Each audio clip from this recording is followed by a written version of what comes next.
नमस्कार दोस्तों, स्वागत है एक बार फिर से आपका हमारे YouTube channel universal chemistry classes में। और मैं नरेंद्र मिश्रा उपस्थित हूँ फिर से आपको पढ़ाने के लिए। तो डियर स्टूडेंट्स, हमने पिछले वीडियो में पढ़ा था एडिशन रिएक्शन कैसे बनती है। और एडिशन रिएक्शन जो होती है वो दो प्रकार से हमने बताया था आपको बनती है। नंबर एक मार्कोनी का और नंबर दो एंटी मार्कोनी का आपके नियम से। तो मार्कोनी का और एंटी मार्कोनी का आपका नियम पिछले वीडियो में पढ़ चुके हैं स्टूडेंट्स। तो आज हम बताना चाहेंगे कि जरा ध्यान देना, आज हम एडिशन रिएक्शन के टॉपिक पर आते हैं। एडिशन रिएक्शन बनाने के लिए हमारे पास तीन प्रोसेस होते हैं और वो तीनों प्रोसेस कौन कौन से हैं जरा समझिए। एडिशन रिएक्शन बनाने की सबसे पहले हमको आवश्यकता पड़ती है क्या चीज, देखो, या तो चाहिए हमको इलेक्ट्रोफाइल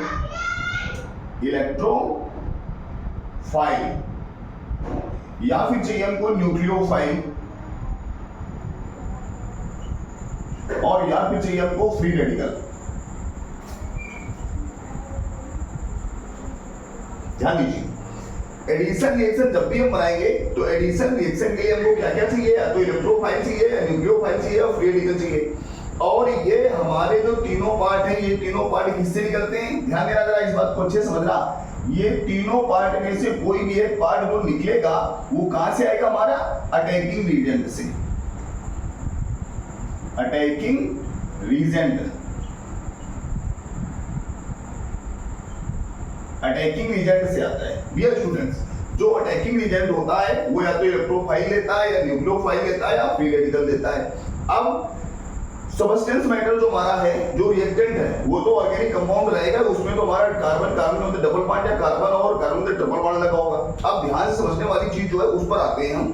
देखिए, इलेक्ट्रोफाइल ये एडिशन रिएक्शन और न्यूक्लियोफाइल एडिशन रिएक्शन थोड़ा सा डिफरेंस है। डियर स्टूडेंट जरा समझना, अगर कार्बन और कार्बन के मध्य में डबल बॉन्ड लगा हुआ है तो वहां पर जो अटैकिंग होता है वो इलेक्ट्रोफाइल रिएक्शन से होता है। इससे इलेक्ट्रोफाइल के अटैक से होता है। अगर कार्बन और कार्बन के मध्य में ट्रिपल बॉन्ड लगा हुआ है तो यहाँ पर जो अटैक होता है वो इलेक्ट्रोफाइल के अटैक से रिएक्शन बनती है। इलेक्ट्रोफाइल अटैक करेगा यहाँ पर तभी रिएक्शन बनेगी, समझ गया। मतलब जो एल्कीन और एल्काइन होते हैं उन पर इलेक्ट्रोफाइल के अटैक से रिएक्शन बनती है। उसके बाद न्यूक्लियोफाइल में आते हैं। अगर किसी कार्बनिक यौगिक में, बेटा मेरा अभी पानी दे रहा है।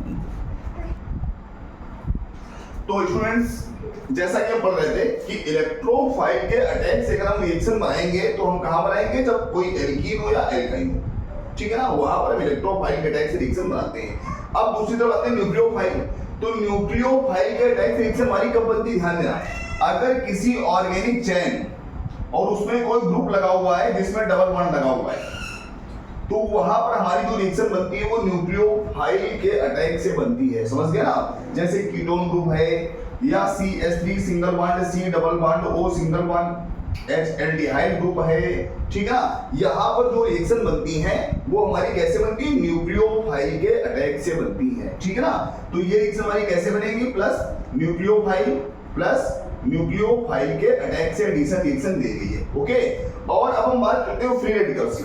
तो फ्री रेडिकल्स की जो रिएक्शन होती है स्टूडेंट्स, वो फ्री रेडिकल्स की रिएक्शन एक तो नॉर्मली कराई नहीं जाती है। फ्री रेडिकल्स की रिएक्शन में जो हमारे एल्कीन और एल्काइन होते हैं वो देते हैं। एल्कीन और एल्काइन ही फ्री रेडिकल्स की रिएक्शन देते हैं। तो लिख लेते हैं C डबल बॉन्ड C या C ट्रिपल बॉन्ड C वाले जो कंपाउंड होते हैं वही हमारे फ्री रेडिकल की रिएक्शन देते हैं।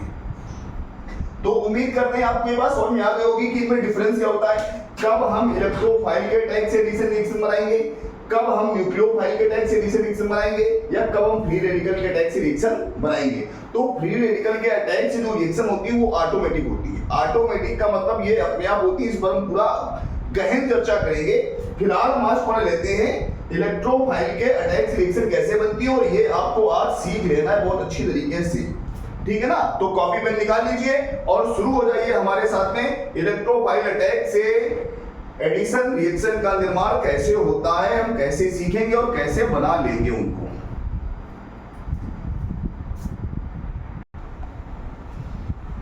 तो बच्चों शुरू करते हैं हम इलेक्ट्रोफाइल के अटैक से बनने वाली एडिशन रिएक्शन। आइए देखते हैं इसका एग्जांपल जो है CH2 double bond CH2 plus H single bond OH, जल का योग करना है इनको। कैसे होगी रिएक्शन, इस पर बात करते हैं, ध्यान दीजिए। तो सबसे पहले स्टेप में हम क्या करेंगे, देखिए आप बनेगा क्या हमको भी नहीं पता है। तो सबसे पहले स्टेप में हम क्या करेंगे, जो अटैकिंग एजेंट है उसको ब्रेक डाउन करेंगे। H single bond O single bond H, O के पास 2 लोन पेयर होते हैं। और बच्चों जरा अच्छे समझना, ये हमारा ध्रुवीय अटैकिंग एजेंट है क्योंकि यहाँ पर ऑक्सीजन हाइड्रोजन से जुड़ी हुई है। तो जब ध्रुवीय है तो मतलब इस पर आवेश आएगा। तो कैसे आवेश आएगा जरा समझना, हाइड्रोजन और ऑक्सीजन में ऑक्सीजन बहुत अधिक इलेक्ट्रोनेगेटिव होती है, हमने आपको फार्मूले में बताया था। तो शेयरिंग इलेक्ट्रॉन होगा वो ऑक्सीजन अपनी ओर खींचेगी, जिसकी वजह से इस पर आएगा डेवर प्लस और इस पर आएगा डेवर माइनस, इसको डेल्टा भी पढ़ते हैं। तो ये ब्रेक डाउन हो जाएगा और क्या बनाएगा, H प्लस और प्लस OH माइनस। अब देखिए ये हमारा बन गया इलेक्ट्रोफाइल और ये बन गया हमारा न्यूक्लियोफाइल, ठीक है ना। अब जो इलेक्ट्रोफाइल होता है वो अटैक करता है सेकंड स्टेप में। तो सेकंड स्टेप में आइए, CH H double bond CH और H। देखिए इस रिएक्शन का डेमो आपको दे चुके हैं लास्ट वीडियो में कि न्यूक्लियोफाइल जुड़ेगा तब क्या होगा, इलेक्ट्रोफाइल जुड़ेगा तब क्या होगा। तो आपको यहां से बिल्कुल सीख लेना है क्योंकि सारी रिएक्शन आपको इसी प्रकार से बनानी है, addition reaction plus H positive. अब देखिए बच्चों, ये जो डबल बॉन्ड है इसमें एक पाई है और एक सिग्मा है। तो आप ऐसे भी कह सकते हैं, कुछ बुक्स में लिखा हुआ है कि जो H पॉजिटिव होता है वो पाई इलेक्ट्रॉन पर अटैक करता है, ठीक है ना। अगर हम इसको समझें कैसे बनाएंगे तो ध्यान देना, C और H में जो इलेक्ट्रोनेगेटिविटी का डिफरेंस होता है कुछ ना कुछ तो होता है ना, फार्मूला आपको बताया ना। तो शेयरिंग इलेक्ट्रॉन थोड़ा सा C की ओर खिसकता है, जिसकी वजह से इस पर आता है डेवर पॉजिटिव, इस पर आता है डेवर नेगेटिव। और इस नेगेटिव का मतलब यहाँ पर थोड़ा सा इलेक्ट्रॉन डेंसिटी बढ़ जाती है, जिसकी वजह से H प्लस जो होता है वो इस C पर अटैक कर देता है कार्बन पर।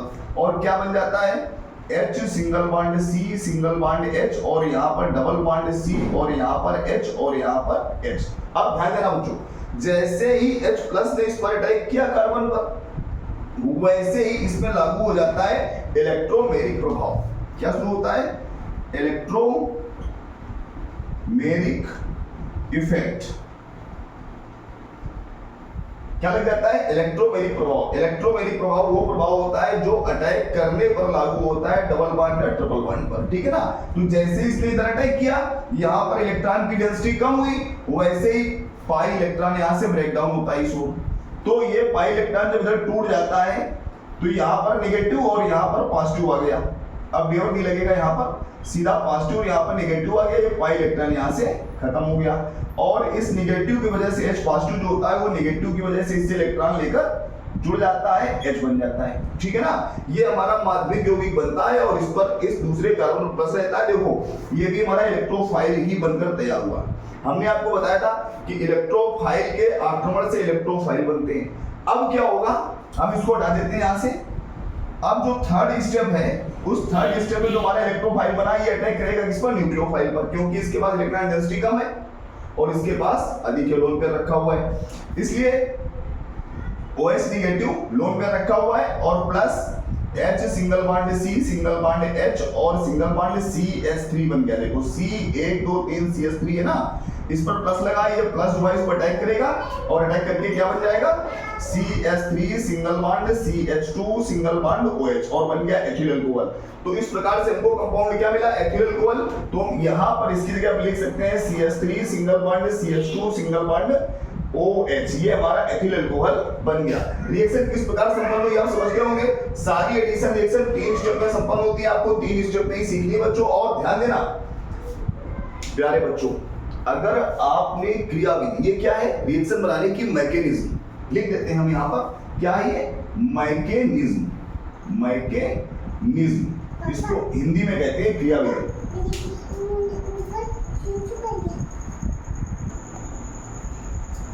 तो प्यारे बच्चों बात कर रहे थे कि जो ये इलेक्ट्रोफाइल के अटैकिंग से हमारी एडिशन रिएक्शन बनती हैं, इसका जो मैकेनिज्म है, अगर इसके आप 1 2 3 स्टेप सीख लेते हैं तो आपके लिए एडिशन रिएक्शन कोई भी जो है कठिन नहीं है, बिल्कुल हलवा हो जाएगी। इसलिए रिक्वेस्ट है आपसे, पढ़िए भाई साहब, थोड़ा सा ध्यान दीजिए, इनको सीखिए। उसके बाद हम चाहेंगे आप इसको नोट कर लीजिए, क्योंकि इसके बाद हम पढ़ेंगे न्यूक्लियोफाइल एडिशन रिएक्शन, ठीक है ना। तो इसको आप नोट कर लीजिए थोड़ा सा।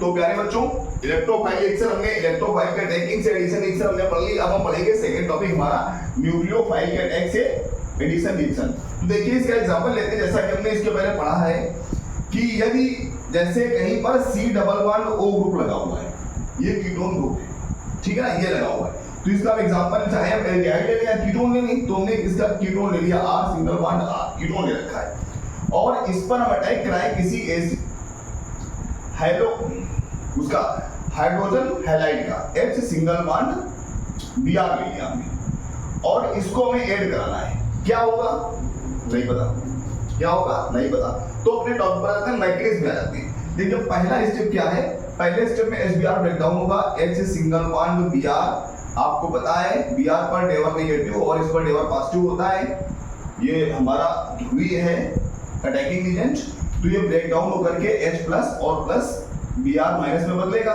सेकेंड स्टेप में क्या होगा, सेकेंड स्टेप में जो Br नेगेटिव वो अटैक करेगा इस पर, तो R single bond C double bond O single bond R और प्लस Br नेगेटिव। अब ध्यान देना बच्चों, यहाँ पर कार्बन और ऑक्सीजन में ऑक्सीजन की इलेक्ट्रोनेगेटिविटी कार्बन से बहुत अधिक है, इसलिए शेयरिंग इलेक्ट्रॉन जो है वो कार्बन की ओर खिसकेगा, जिसकी वजह से इस पर होगा डेवर नेगेटिव और इस पर होगा डेवर पॉजिटिव। ध्यान समझना आप लोग। अब ये Br पर नेगेटिव है, तो Br नेगेटिव कहाँ अटैक करेगा, समझ गए होंगे, डेवर पॉजिटिव पर, जहाँ पे इलेक्ट्रॉन डेंसिटी कम है, तो ये इस पर अटैक कर देता है, और क्या बन जाता है R single bond C single bond R और सिंगल बॉन्ड O, और यहाँ पर लग जाता है Br। अब देखिए जैसे ही Br नेगेटिव ने इस पर अटैक किया, वैसे ही ये वाला बॉन्ड ब्रेक हो गया, लग गया यहाँ पर इलेक्ट्रोमेग्नेटिक इफेक्ट, समझ गए ना आपको। अब इस पर सिंगल बॉन्ड बचा, यहाँ पर जब बॉन्ड टूटा और यहाँ पर नेगेटिव आ गया, ऑक्सीजन पर आ गया नेगेटिव। अब ये हमारा फिर से बन गया न्यूक्लियोफाइल, बन गया ना। अब थर्ड स्टेप में क्या होगा, थर्ड स्टेप में अटैक करेगा R single bond C single bond R और ऊपर लगा हुआ है Br और single bond O negative plus क्या था हमारा H पॉजिटिव। क्या बनेगा समझ गए होंगे आप लोग, Br नेगेटिव वास लोन कर रहे हैं, अटैक करेगा इस पर, और क्या बन जाएगा R single bond C single bond R, ऊपर लगा है Br और इधर बन गया OH, हमारा बन गया ये ब्रोमोहाइड्रिन। कौन सी रिएक्शन है ये, एडिशन रिएक्शन। डियर स्टूडेंट्स, अगर आप क्लास 12th में हैं तो एल्डिहाइड और कीटोन आपके टॉपिक में है, और वहां पर इसी प्रकार से सारी रिएक्शन बनती है, लगभग 90% एल्डिहाइड और कीटोन की रिएक्शन इसी प्रकार से बनती है। स्टूडेंट्स हम आपको पढ़ाएंगे आगे वीडियो में, तो प्लीज आप इसको समझते रहिए। कैसे बना हमारा ये बना लास्ट में ब्रोमोहाइड्रिन, इसको हम यहाँ पर रख सकते हैं, एल्डिहाइड ब्रोमोहाइड्रिन हमारा बनेगा। इसी प्रकार से HCl भी रिएक्शन देगा, HI भी रिएक्शन देगा, इसी प्रकार से समझ रहे होंगे आप लोग किस तरीके से रिएक्शन होती है, ठीक है ना। तो प्लीज इसको नोट कर लीजिए, बहुत ही सरल टॉपिक है न्यूक्लियोफाइल वाला, नोट करिए इसको।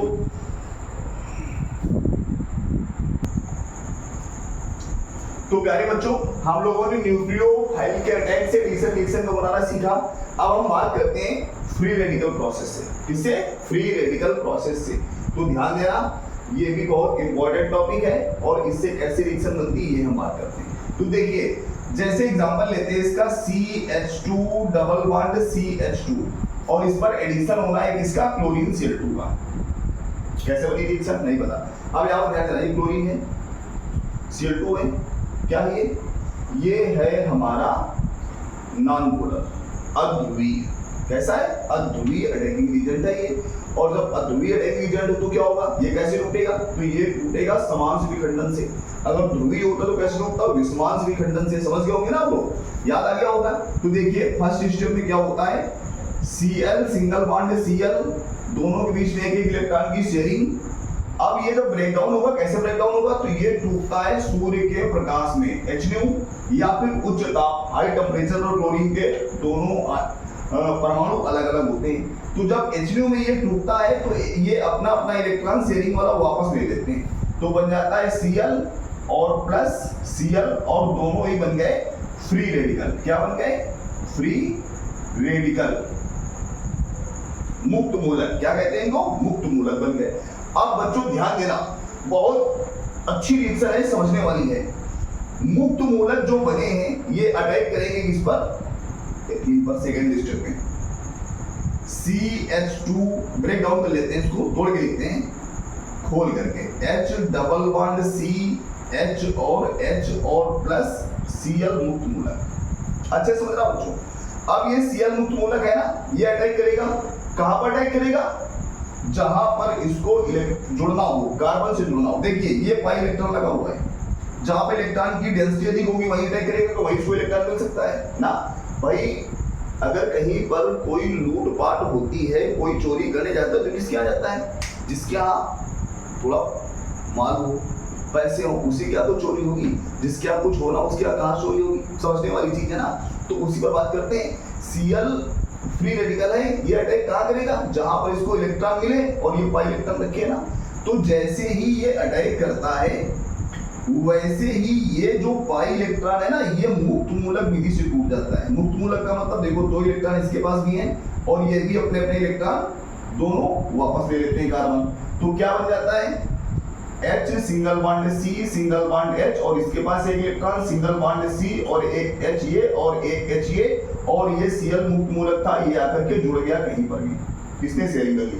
जो इसने इलेक्ट्रॉन कार्बन ने इस पाई बॉन्ड से वापस लिया, वो इलेक्ट्रॉन क्लोरीन ने उससे शेयर कर लिया, ठीक है ना। और एक इलेक्ट्रॉन इस कार्बन के पास बच गया, इसलिए बन गया हमारा मुक्त मूलक। ये हमारा है क्लोरो एथिल मुक्त मूलक, ठीक है ना। अब ये जो फ्री रेडिकल है ये अस्थाई है, ध्यान समझना बच्चों। ये फिर से अटैक करेगा, ये फिर से अटैक करेगा थर्ड स्टेप में। तो कहां अटैक करेगा? थर्ड स्टेप में, जरा ध्यान दीजिए बच्चों। अब यहां पर आपको बहुत समझना है, ये अटैक करेगा आपके हिसाब से Cl पर करेगा अटैक, लेकिन हमारे हिसाब से ये Cl पर अटैक नहीं करेगा। हमारे हिसाब से अटैक करेगा जाके Cl2 पर। कहां अटैक करेगा? Cl2 पर। ये जो Cl2 था इस पर अटैक करेगा। इसका कारण है, इसका कारण क्या है, जरा इस पर बात करते हैं हम। थोड़ा कठिन टॉपिक है लेकिन समझना आपको। जब रिएक्शन आती है CH2 double bond CH2 plus Cl2 equal to, तो देखिए इसकी मात्रा पर आइए, मोल कंसेप्ट पढ़ते हैं। 1 मोल इसकी क्वांटिटी है और 1 मोल इसकी क्वांटिटी है, और 1 मोल में क्या होता है? 6.022 इंटू 10 की पावर 23 इसके मॉलिक्यूल होंगे, और 6.022 इंटू 10 की पावर 23 इसके मॉलिक्यूल होंगे क्लोरीन के। अब जब ये इतने मॉलिक्यूल दोनों के हैं और इनमें से एक मॉलिक्यूल टूटा, तो कितने बच गए? इनमें से एक टूटा, इसमें बदला, तो बाकी कितने क्लोरीन बच गए? जरा गौर करिए। तो इसको इस Cl फ्री रेडिकल से टकराना आसान है, या जो बचे हुए हैं इनसे टकराना आसान है? गैसों का अणुगति सिद्धांत, गैसों के अणु आपस में टकराते रहते हैं। किससे आसानी से टकराएगा? जरा प्रायिकता समझ गया। तो Cl2 से टकराना बहुत ज्यादा आसान है। सबसे ज्यादा संभावना Cl2 से टकराने की है और सबसे कम संभावना Cl फ्री रेडिकल से टकराने की है। इसलिए ये टकरा जाता है Cl2 से, और जब Cl2 से ये हमारा फ्री रेडिकल टकराएगा तो फिर से बनेगा Cl फ्री रेडिकल। इस प्रकार से फ्री रेडिकल की जो कहानी होती है ना, वो लगातार चलती रहती है और नए मुक्त मूलक बनते रहते हैं और नए नए पदार्थों से टकराते रहते हैं। जरा समझना, ये क्रिया तब तक चलती रहेगी जब तक बहुत सारे फ्री रेडिकल नहीं बन जाएंगे। जब बहुत से फ्री रेडिकल बन जाते हैं उसके बाद उनका एडिशन शुरू होता है। इस प्रकार फ्री रेडिकल की जो रिएक्शन होती है उसमें एक उत्पाद हमको नहीं मिलता है, हमको वहां पर एक से अधिक उत्पाद मिलते हैं, और जो हमारा वांछित उत्पाद है उसकी मात्रा कितनी होगी इसकी कोई गारंटी नहीं है। इसलिए फ्री रेडिकल प्रोसेस से जल्दी से रिएक्शन कराई नहीं जाती है। फिलहाल हम इसको कंप्लीट करेंगे अपने उसी टॉपिक पर जिस पर चल रहे हैं कि जो हमारा फ्री रेडिकल बना वो लास्ट में जाकर के कहां अटैक करेगा? इस पर। तो क्या बनेगा जाके? H single bond C single bond H single bond C H और Cl, और ये फ्री रेडिकल और प्लस में है Cl फ्री रेडिकल, ठीक है ना। हमें लास्ट टॉपिक लाना है। तो ये अटैक करेगा इस पर और क्या बन जाएगा? CH2 और इसके पास Cl सिंगल बॉन्ड CH2 और इसके पास Cl, हमारा डाइक्लोरोएथेन बना जाके ये हमारा उत्पाद बनेगा। लेकिन देखिए ये व्हाइट बोर्ड है, व्हाइट बोर्ड पर तो हम रिएक्शन बनाते हैं अपने हिसाब से, बुक के हिसाब से बनाते हैं, हमने बुक्स में पढ़ा हुआ है उसके अनुसार बनाते हैं। लेकिन जब बात लैब की होती है तो लैब में हमको केवल ये उत्पाद नहीं मिलेगा, वहां पर हमको प्रोपिल क्लोराइड भी मिलेगा, डाइक्लोरोप्रोपेन भी मिलेंगे, आइसोक्लोरोप्रोपेन भी मिलेंगे, ब्यूटेन भी मिलेंगे, ब्यूटिल क्लोराइड भी मिलेगा, बहुत सारे उत्पाद मिलेंगे, ठीक है ना। क्योंकि फ्री रेडिकल प्रोसेस जो रिएक्शन होती है वो अनकंट्रोल्ड होती है, उसमें कोई कंट्रोल नहीं होता है, वो रिएक्शन एक बार शुरू हो गई तो चलती रहेगी। फिलहाल आपको ये प्रोसेस समझना है फ्री रेडिकल का कैसे हुआ। अंतिम उत्पाद हमारा डाइक्लोरोमेथेन बना, इसको उठा करके यहाँ पर रख सकते हैं, Cl single bond CH2, single bond CH2, single bond Cl, और ये हमारा उत्पाद बना। अगर आपको ये प्रोसेस समझ में आया है और ये प्रोसेस समझ में नहीं आया या कुछ कंफ्यूजन है तो प्लीज कमेंट करके हमको बताइए, हम इसको फिर से एक बार समझाएंगे। आपको रिक्वेस्ट है प्लीज इनको नोट करिए और इनको अच्छे से समझिए। और हाँ, अगर अभी तक आपने हमारा चैनल सब्सक्राइब नहीं किया है तो प्लीज सब्सक्राइब करिए, वॉच करिए, क्योंकि केमिस्ट्री आपको सीखने का केवल एक ही रास्ता है भाई साहब। बहुत अच्छी तरीके से हम सिखाएंगे, आप हमारे वीडियोस को देखते रहिए। अदरवाइज आप रिएक्शन याद करेंगे और ये वन वे है, एक बार अगर आपको नहीं आई तो फिर नहीं आएगी, ठीक है ना, फिर आपको बहुत मेहनत करनी पड़ेगी। इस तरह सरल तरीके से पढ़ा रहे हैं, प्लीज प्लीज वॉच करते रहिए। आपका भविष्य हमारे साथ है और हम आपके उज्जवल भविष्य की कामना करते हैं, इसलिए हम आपको बहुत सरल तरीके से पढ़ा रहे हैं। लाइक करिए हमारे चैनल को, सब्सक्राइब करिए, शेयर करिए और साथ में कमेंट भी करिए। धन्यवाद।